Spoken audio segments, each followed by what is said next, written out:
As a kid, what got me hooked on Double Dragon was the title alone, and that's a great thing when you can appeal to a kid's senses by giving them a really cool word like dragon. I love dragons, but it wasn't just dragon, it was Double Dragon. Whoa, I had to play this game. Then I played it and realized it didn't have the kind of dragons I knew, not the ones that fly and breathe fire. No, this was about thugs that kidnap your girlfriend and you gotta kick their asses. It had one of the greatest opening scenes to any video game ever.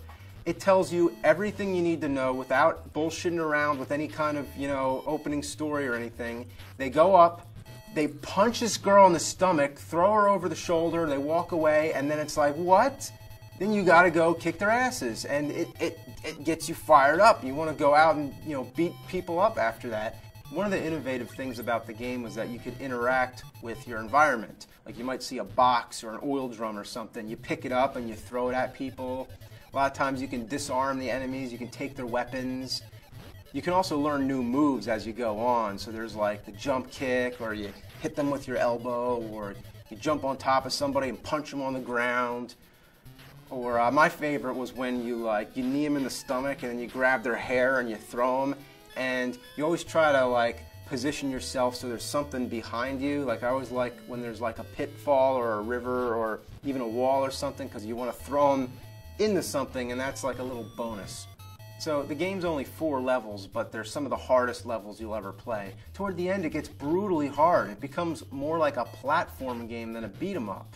And once you have to start jump kicking your way across platforms, stalactites are fun and all kinds of shit. You're trying to hop across lava. That's when it got really annoying.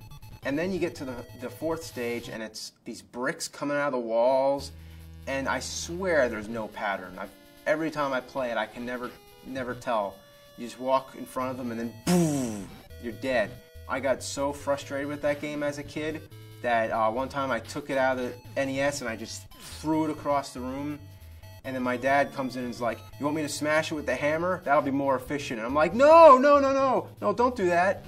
Because with me, I had to beat the game. So you get to the last guy, or well, second to last guy. He comes out with a machine gun and he just shoots you down and you're dead. That's it. I'm like, what, a fucking machine gun? Nobody has a gun in the game?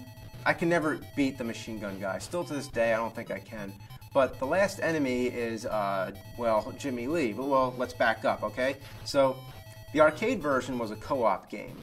It's Billy Lee and Jimmy Lee, both fighting against the thugs, but the NES couldn't handle that or whatever, so all you have is Billy. Even if you pick 2 players, you both alternate and you both control Billy Lee. I never understood that. Why isn't the second player Jimmy? Well, anyway, turns out Jimmy is the final boss in the game. That's right, you face your own brother. Why are they on bad terms now? It's a great twist, but there's no explanation given. I guess you could say this is where, the NES, it just leaves it all to your imagination. The only way you could play 2 players at the same time on the NES version was to pick the versus mode. Now this was where it was basically like a sort of a precursor to tournament fighting games, but if you want to call it that, it's the worst tournament fighter ever. So for one thing, you can only play as the same character for some reason, so it's always a doppelganger fight no matter what. And you can run into the walls, and you just mash buttons all the time. You just go up to the other person and and that's it. So it sucks. Then there's Double Dragon 2, and I love that one even more than the first one. I used to play it all the time.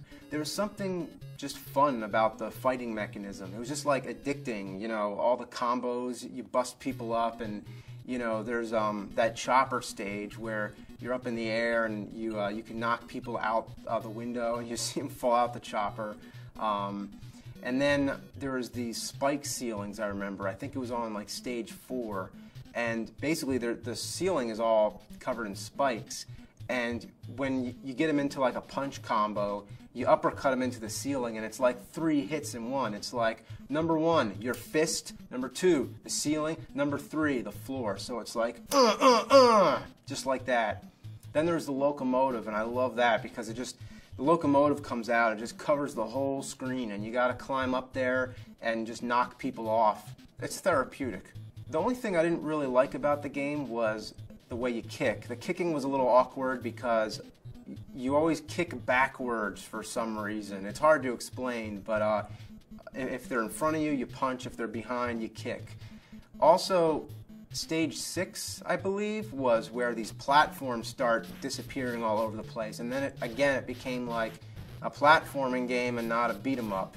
And those platforms were a bitch.